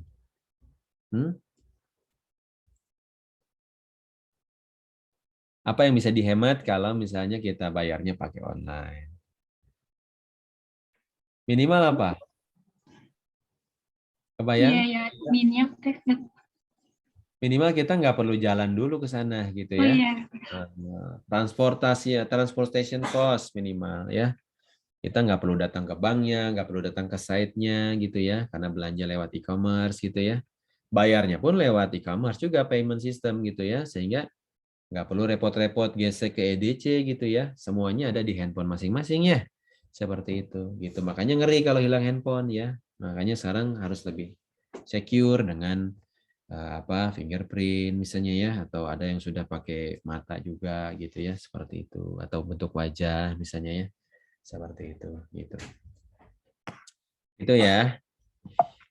Nah, itu innovation ya. Finansial itu dahsyat banget perkembangannya makin ke sini ya. Nah, ini teknologi pada APMK ya. Misalnya Visa ya. Chip, near contact ya, pakai itu tapping ya. Tapping itu biasanya ARPID ya, atau pakai ada ini ya. Ada NFC ya. Ada juga satu lagi tuh alatnya NFC itu. Itu NFC itu yang ada di handphone juga tuh, bisa dipakai untuk transaksi juga ya. Ngetap juga tuh gitu ya. Yang ada di handphone ya. Jadi kita juga bisa ngisi kartu, bisa bayar lewat handphone juga ya. Di tapping ya. Jadi sebagai fisiknya, bukan transaksi pakai digitalnya, pakai aplikasinya ya, dengan pakai data, tapi si handphonenya yang ditappingkan gitu ya, kemudian dibayarkan lewat aplikasi yang ada di handphone ya. Nah, kemudian inisiatif anti pengelabuan apa nih ya persisnya? Mungkin terjemahannya ya. Kadang-kadang yang begini diterjemahkan malah jadi bingung ya. Pengelabuan itu apa? Apa repudiasi atau apa? Kalau repudiasi saya ngerti gitu ya. Artinya orang yang pura-pura sebagai orang lain gitu ya. Seperti itu gitu. Kemudian Mastercard ya, misalnya biomedical ya, dia sudah pakai ini ya, what you are ya. Kemudian EMV, chip card lah intinya gitu ya. Contactless juga udah ada, nearby, repo overload, send, segala macam. GCB ini juga ya, bank juga, GSPD, G-Secure, pembayaran tanpa tanda tangan, QuickPay. Amex misalnya ya, Surf App, Machine Learning, Amex Installment. Nah, installment ini sekarang udah jamak ya, udah biasa ya. Kenapa coba diberikan layanan installment? Diberikan kemudahan ya, sedemikian rupa. Kalau diinstal, apa yang didapatkan oleh pemberi installment? Mahatma, kira-kira apa yang didapatkan oleh pemberi installment ketika seseorang akhirnya mencicil? Nah, gimana? Kebayang nggak apa? Nggak kebayang, Pak. Hah? Nggak kebayang, Pak. Belum kebayang? Belum. Misalnya ya, Mahatma punya habis belanja di Topet gitu ya. Kemudian biayanya cukup tinggi ya. Kemudian pakai kartu kredit misalnya ya. Seperti itu gitu. Misalnya 10 juta rupiah beli laptop gitu ya. Seperti itu. Terus si Tokopedia dia menyediakan installment gitu ya, atau kartu kreditnya yang menyediakan ya. Installment ke kartu kredit lewat kartu kredit yang dimiliki. Kartu kreditnya dapat keuntungan apa? Dari fee-nya ya. Nah, dari fee-nya. Jadi setiap installment ada ininya, biasanya ada ada tambahan ya, tambahan bunganya gitu ya. Berapa kali pembayaran, setiap pembayaran dapat tambahan. Tapi kadang kita dapat fasilitas ya, free installment. Nah, saya juga suka pakai tuh ya. Kalau beli barang-barang yang mahal ya, yang besar biayanya, kemudian daripada langsung kita bayar ya, kalau memang 0% ya, ya udah dipakai aja. Jadi dicicil 6 bulan 0% misalnya ya. Ya lumayan ya, enak juga gitu. Walaupun kalau kita punya uangnya ngapain juga cicil-cicilan gitu ya, kecuali uangnya mau kita pakai untuk investasi kan gitu ya. Kalau uangnya cuma ngendap di bank doang ngapain juga kan? Malah lupa nanti bayar installmentnya. Kejadian kayak saya kemarin gitu ya, akhirnya bayar tuh berapa puluh ribu itu ya, lumayan. Udah lama kan saya nggak pakai kartu kredit Indonesia ya, tiba-tiba nongol ya transaksi dari perusahaan saya masuk ke situ karena ada transaksi online. Udah dapat dananya dari perusahaan di reimburse gitu ya, lupa untuk dibayarin, malah jadinya yang kena ruginya saya gitu ya, karena bayar denda gitu ya, padahal transaksinya bukan transaksi pribadi gitu ya, seperti itu. Gitu. Ada juga UnionPay ya, jadi banyak sebetulnya ya fasilitasnya ya. Kalian paling lihat-lihat aja QuickPay, Secure Plus ya, Smart Card, ini banyak ya. Variasinya aja ya, jenis-jenisnya aja yang kalian ingat-ingat ya, seperti itu. Nah kemudian ininya ya, fisikalnya kayak gimana ya? Miriplah dengan kartu ATM kalian ya. Nah paling yang beda ini nih ada CVV ya. Nah CVV ini ada yang 3, ada yang 4 nih. Kalau di sini 4 ya. Saya malah nggak punya yang 4 ya. Rata-rata semua kartu saya itu 3 CVV aja. Kemudian ada tanda tangan ya. Dulu ngaruh ya, karena pada saat kita transaksi tanda tangan di slip ya harus sama persis tanda tangannya ya, bisa aja ditiru kan kayak gitu ya. Tapi sekarang sejak gampang ya, beberapa sudah tinggal tapping aja, ya udah ya, kadang-kadang lewat aja gitu ya, saking mudahnya gitu ya. Kemudian ini nomor, ini chipnya ya, ini banknya, ini logonya ya, logo bola dunia, logo Mastercard ya, sini validate ya. Nah kadang-kadang transaksi online itu cuma butuh 3 angka doang ya, 4 identitas ya. Identitas nama ya, kemudian ini nama di sini ya, ini nama di sini, kemudian ada nomor kartunya berapa ya, kemudian validate-nya ya sampai kapan, cukup 3 angka biasanya ya, tanggal sama tahun, tahunnya tahun digit 2 belakang gitu ya, dan ini nih CVV ini di belakang untuk bisa transaksi online. Artinya once kita punya kartu secara fisik ya, what you have, udah bisa transaksi kan gitu ya.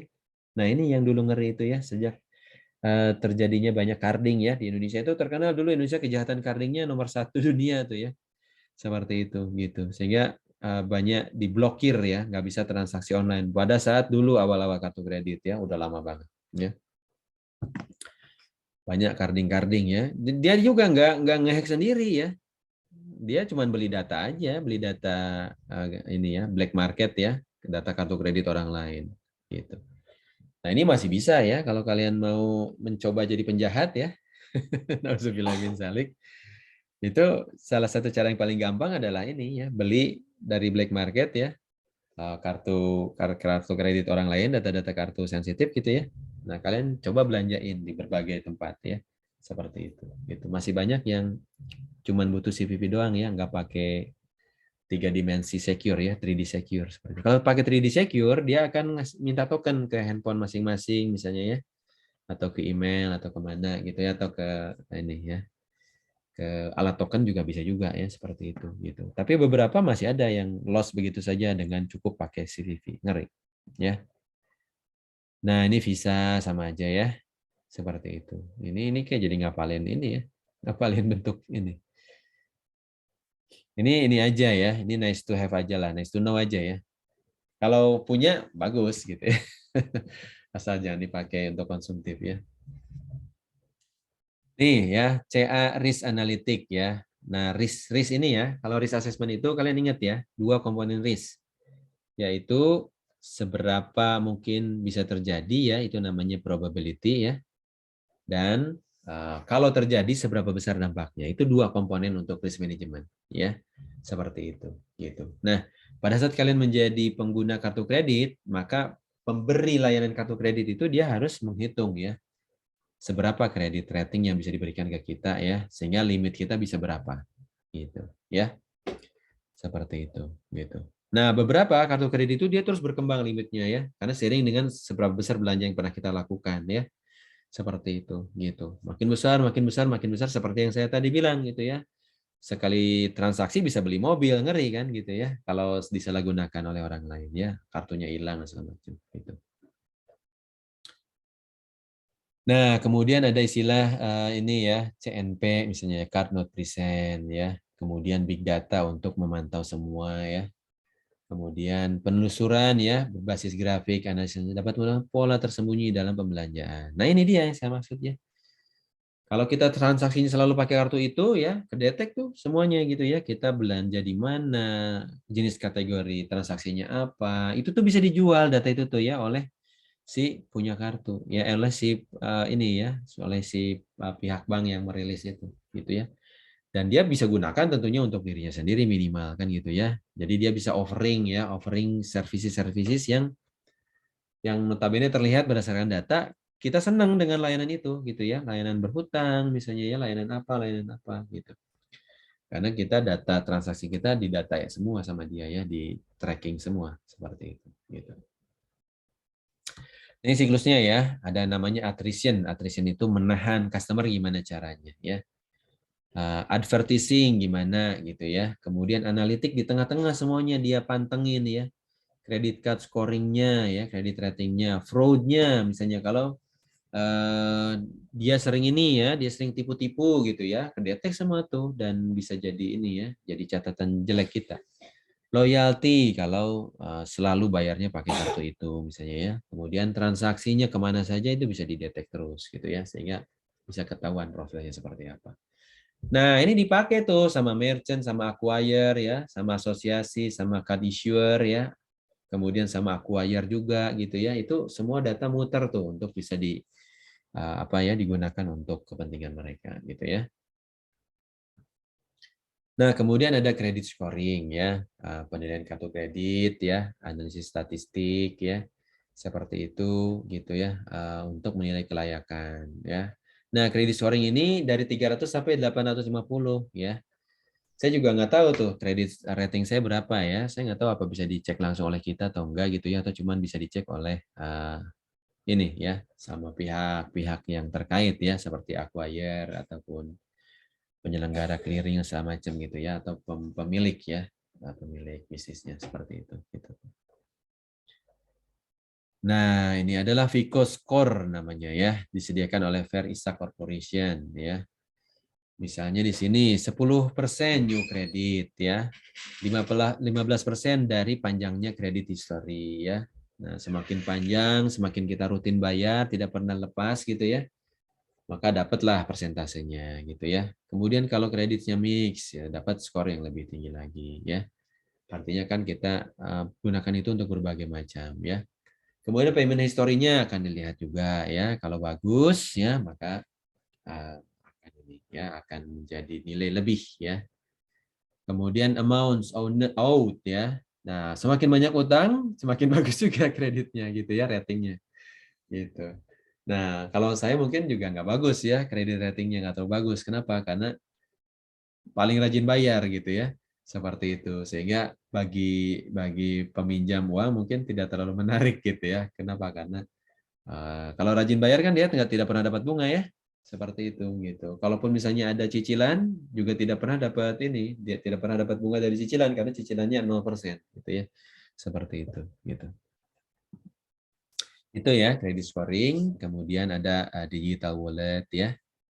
Merchant ekspektasinya lebih besar ya untuk digital wallet ya. Kemudian ini prediksinya ya dari sisi merchant ya. Credit card, wallet ya, debit cash ya, cash ya. Makin lama makin besar. Ini data kapan ya? Ini nggak ada tahunnya nih. Harusnya kalau ada tahunnya ya. Ini harusnya udah kelihatan digital walletnya akan makin besar ya di kita ya. Seperti itu gitu. Kemudian tidak hanya digital wallet sih, bisa aja kan kalau terbiasanya pakai debit ya debit aja ya, kalau nggak biasa berhutang ya, atau kalau biasa berhutang yang tingginya kartu kreditnya gitu ya. Seperti itu ya, Lucky ya. Oke, nah Kemudian JP Morgan Chase ya, ini bank-bank terbesar lah gitu ya. 16% konsumennya menggunakan digital wallet ya. Faktor keamanan ini masih bermasalah ya, sehingga nggak begitu banyak ya. Tapi lumayan 46% ini udah mayoritas ya, hampir mayoritas ya. Seperti itu. Gitu. Kemudian 36% merchant ya menerima bayar melalui digital wallet ya. Kemudian tingkat adopsi digital akan meningkat ya, 70%-nya mampu menerima pembayaran melalui digital wallet. Nah, ini angka-angkanya ya. Seperti itu. Saya sudah mention bahkan e-commerce bakal ditinggalkan juga ya, karena nanti social commerce tuh ya, bisa langsung orang ke orang tuh ya. Saya bayar tinggal transfer aja kan gitu ya, pakai Doku, pakai apapun gitu ya, link aja gitu ya. Seperti itu, tinggal sharing ini aja ya, tinggal sharing apa tuh namanya? Apa namanya, strip-strip itu yang bisa dibaca barcode, yes, barcode ya, ingat ya, seperti itu. Oke, ini risikonya ya, kerentanan transaksi kartu kredit, lokasi peretasan ya 45%, restoran, hotel, others ya 22%. Ya, intinya gini, teman-teman ya. Ini ada kasus terbesar di TJX namanya ya, dia perusahaan retail di dunia. Ini kasusnya lumayan besar saat itu ya, sampai jadi rekor ya. Dia perusahaan retail seperti Matahari gitu ya, dijual berbagai macam barang gitu ya di offsite ininya ya, office-nya ya, seperti itu tokonya, shop-nya. Nah, kemudian somehow dia salah dalam menyimpan ini ya, menyimpan data seolah-olah dia merasa kalau datanya disimpan di dalam jaringan dia gitu ya, cukup aman. Padahal jaringan lokal tuh justru bisa memunculkan ini ya, insider ya. Dan kebanyakan terjadi kasus malah insider sebetulnya ya. Jarang yang benar-benar hacker jago gitu ya dari luar kemudian tembus gitu ya. Itu jarang sebetulnya ya, persentasenya lebih kecil dibanding justru banyak jebolnya itu karena ada orang internal yang tahu ya kelemahannya gimana di dalam. Nah, kelemahan TJX ini adalah dulu bermula dari yang namanya Wi-Fi gitu ya. Nah, dia sebetulnya bukan dari internal ya. Dari internalnya memang lemah karena security di dalam ya. Mirip kayak kita masuk ke benteng ya. Sekalinya kita masuk ke dalam benteng, di dalam udah nggak ada apa-apa gitu ya, udah nggak ada pengamanan apa-apa. Paling rumah-rumah aja ya. Ada pintu-pintu aja sehingga keamanannya di level situ gitu ya. Tapi kalau kita berada di luar benteng, wah susah mau masuk gitu ya. Mau harus nyari gerbang, harus gerbangnya juga diangkat gitu ya. Kalau mau nyebrang, kalau nggak lewat gerbang ada air ya, ada sungainya gitu ya, modnya gitu ya, di mana di dalam mod ada ininya misalnya ya, ada buayanya gitu ya, seperti itu gitu. Kemudian di atas ada yang jaga pemanah misalnya ya, seperti itu. Jadi ya serba susah ya kalau dari luar gitu. Tapi once kita ada di dalam, oh, udah gitu. Nah itu juga sama ya, prinsip yang sama berlaku ya di dunia digital gitu ya. Orang itu seolah-olah kalau udah ada di jaringan internal merasa aman gitu ya. Padahal justru itu jaringan yang paling tidak aman ya, karena tingkat keamanan rendah gitu ya, seperti itu. Nah di TJX itu kejadiannya gitu ya. Nah, si hackernya bisa masuk lewat Wi-Fi ya, Wi-Fi-nya di-crack karena dulu security-nya pakai WEP ya. Sekarang kan pakai WPA ya, WPA 2 bahkan ya kalau kalian connect ke Wi-Fi. Nah, kalau dulu WEP ya, atau kalau kalian masih nemu ada WEP ya, ininya itu gampang banget di brute force pakai ini ya, cracker ya. Seperti itu gitu. Nah, saya juga ada layanan ini ya, security testing ya. Jadi ya pernah juga ya audit security gitu. Kemudian namanya white hacking lah gitu ya, pakai tools gitu ya, seperti itu. Kalau di Linux itu ada namanya Kali Linux ya, tuh banyak tuh tools yang bisa dipakai untuk cracking ya, hacking seperti itu. Oke ya, ini contoh aja ya. Nah, si TJX tadi singkat cerita dia nyimpen data-data transaksi dari payment ini ya, data kartu kredit di satu sistem ya, yang ternyata di sistem itu dia tidak pakai security yang memadai gitu ya, gampang untuk di crack gitu ya kode-kodenya gitu ya, sehingga orang si hacker ini datanya cuma dari Wi-Fi ya, tapi dia baru ketahuan 6 bulan kemudian ya, ketika ternyata banyak terjadi kebobolan ya, pelanggan-pelanggannya banyak terjadi transaksi kartu kredit yang tidak terotorisasi. Oh ternyata datangnya dari si TJX karena TJX dia menyimpan data sensitif pelanggan ya, seperti PIN-nya dia simpan, CVV-nya dia simpan ya, segala macamnya dia simpan gitu ya pada saat seseorang itu transaksi di depan teller gitu ya, atau dipakai EDC ya kartu tadi seperti itu gitu. Nah ini yang kejadian ya. Sampai kerugiannya ya dia harus mengganti 100 juta kartu gitu ya, saking banyaknya dia ininya ya, dia transaksinya ya. Dia harus mengganti 100 juta kartu kredit ya, dibebankan ke dia ininya biayanya ya, seperti itu gitu. Kemudian dia rugi berapa ya? 2 triliun atau 3 triliun kurang lebih gitu ya. Nah, itu banyak sebetulnya ya, tapi karena dia perusahaan sangat besar ya, sehingga oke, pada saat itu dia sempat down ya ininya kondisi keuangannya ya. 2 bulan, berapa bulan lah ya, berapa tahun lah, setahun 2 tahun gitu. Tapi setelah itu jadi besar lagi gitu ya. Sekarang juga masih ada ya jaringan TJX ya. Walaupun itu dulu ya ketika kita bicara fenomena kartu kredit ya. Nah, sekarang beda lagi ceritanya. Sekarang fenomenanya ada fenomena handphone ya. Handphone ya, bisa dia segala macam ada di sana gitu ya. Transaksi lewat handphone atau kartu lah seperti itu. Nah, kemudian ada revolusi yang bisa ditawarkan oleh blockchain ya.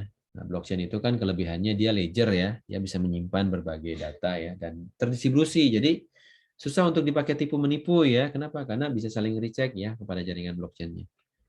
Disimpan di dalam database terdistribusi, dibagikan kepada berbagai entitas ya, publik ataupun pribadi ya. Nah, PKI ya namanya public key infrastructure ya. Publik atau pribadi gitu ya. Jadi ada kode yang sifatnya kode ini ya. Apa istilahnya ya?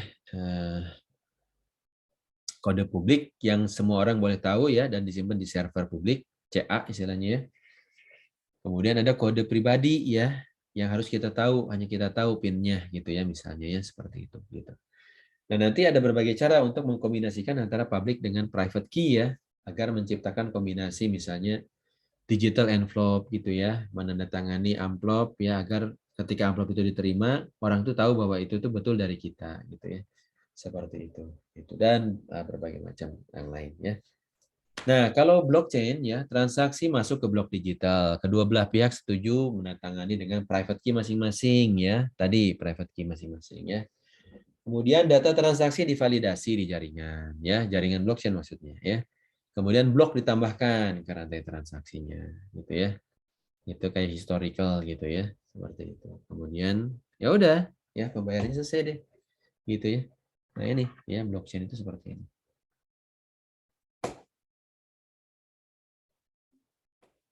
Oke, apalagi ya. Beberapa bank dan jaringan pembayaran juga melakukan investasi blockchain ya. Misalnya Chain, Visa, City Ventures, Capital One, Nasdaq ya. Oke. Ya, nah reward ini jadi target besar untuk penipu ya. 72% mengalami isu penipuan ya. Seperti itu gitu. Nah, tentu bisa diciptakan ya ini. Ya, isu-isunya ya bisa kita identifikasi. Oke ya. Nah, ini fintech nih ya. Anda lihat untuk pembayaran PayPal misalnya ya, Pay, Alipay, Apple Pay ya. Kemudian personal finance management. Nah, dia bisa ngatur ya masalah financing kita. Dia analisa saldo transaksi kemana saja jatuhnya. Mana yang lebih tinggi dibanding yang lain ya bulan per bulannya. Misalnya kita bisa bandingkan kita lebih boros nggak dari bulan lalu. Gitu ya. Kemudian investasi ya. Nah, ada juga core banking. Ada lending club-nya tuh di level peminjamannya. Ada Prosper, ada lending club. Oke ya, kemudian core banking juga ya. Itu. Gitu. Ya, Anda bisa lihat di sini ya bahwa pada dasarnya untuk core banking cenderung dia nggak nggak dikoneksikan lah secara langsung ya ke tempat-tempat yang lain gitu ya. Ini sebetulnya mekanisme pengamanan pastinya ya seperti itu. Gitu. Oke ya, kalau mau menuju cashless nih gimana nih? Ya, Fanny, ini coba lihat Van. Customer dia Point of sale, Van? Apa tuh, Van? Penjualan, Pak. Ya, di mana biasanya pos itu? Aplikasi pos itu adanya di mana? Di kasir Pak bisa Pak. Kayak ya itu. Kasir ya. Point of sale itu kasir ya. Mostly di sana ya. Kemudian kita lihat ya. Nah, merchant kan dia pakai point of sale ya melalui tellernya. Kemudian customer dia bayar lewat point of sale. Kemudian dia pakai kartu apa, maka dilewatkan ke acquire-nya gitu ya. Nah, kalau terjadi payment, maka hijaunya nanti bisa juga balik lagi ke merchant ya. Nah, sebagai keuntungan bagi merchant ya. Kemudian ada pembayaran oleh si acquire ya, membayar networknya gitu ya, jaringan yang ada. Kemudian ada issuer juga ya, seperti itu. Berapa benefit ya? Mudah, mengurangi kebutuhan pelanggan ya dan pedagang. Kemudian efisiensinya mengurangi biaya tambahan. Oke. Ya, kemudian efisiensi ya. Pelacakan gampang di tracing gitu ya. Proteksi melindungi dari kecurangan ya. Dananya bisa di-hedge dulu simpan ya. Validasi dulu pengiriman barangnya sudah oke atau belum gitu ya. Kalau sudah oke, maka uang akan diberikan gitu ya. Nah, itu sistemnya Tokped ya, sistemnya Bukalapak kan gitu. Ya, who knows nanti ada bisnis model baru ya yang merevolusi cashless kayak gini gitu ya. Tantangan adopsi merchant ya, tidak bisa di setiap tempat diterima misalnya kalau beda-beda. Kemudian accessibility lebih mudah, fraud bisa jadi ya.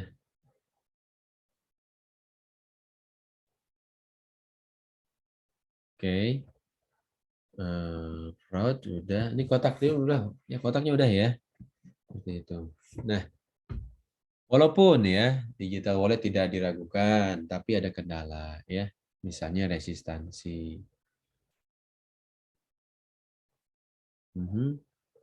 Kemudian e-mobility ya. Kalau traveling, kalau dia pindah ke lain negara, beda lagi ceritanya. Dia harus install lagi gitu ya. Nah, itu repotnya ya. Seperti itu. Sementara kalau pakai kartu kredit atau ATM ya, itu kan udah langsung bisa digeserkan aja. Oke. Seperti itu. Ya. Kemudian unsupportive merchant, masih banyak yang tidak mendukung pembayaran digital ya. Nah, ini yang di Cina kemarin diberantas ya. Semua merchantnya, semua pembelinya harus menggunakan itu ya.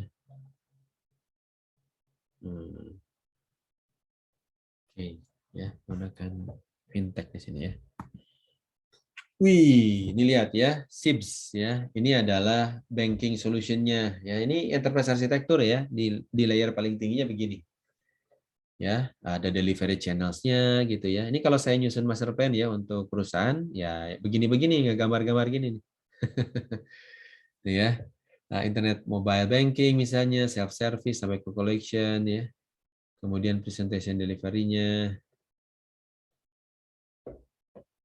Ya, kemudian di sini ada apa lagi? Security-nya, channel-nya, ya, integration-nya di mana, ya.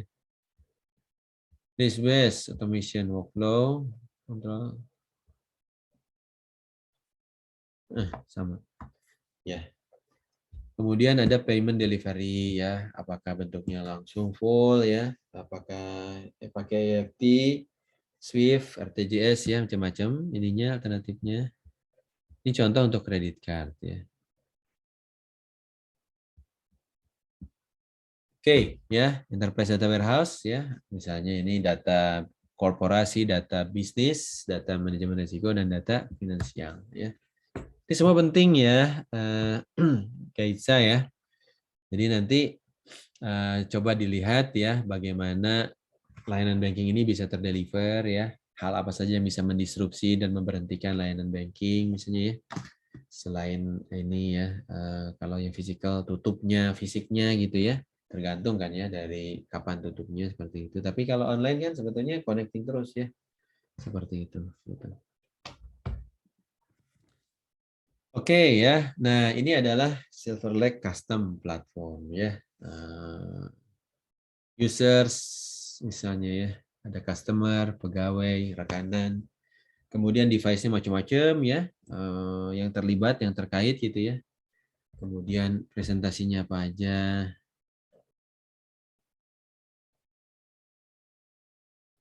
Oke, ya. Nah, Anda bisa lihat di sana ya, bagaimana untuk setiap item ini ya, user, devices, presentation, integration, sales and service, aggregation.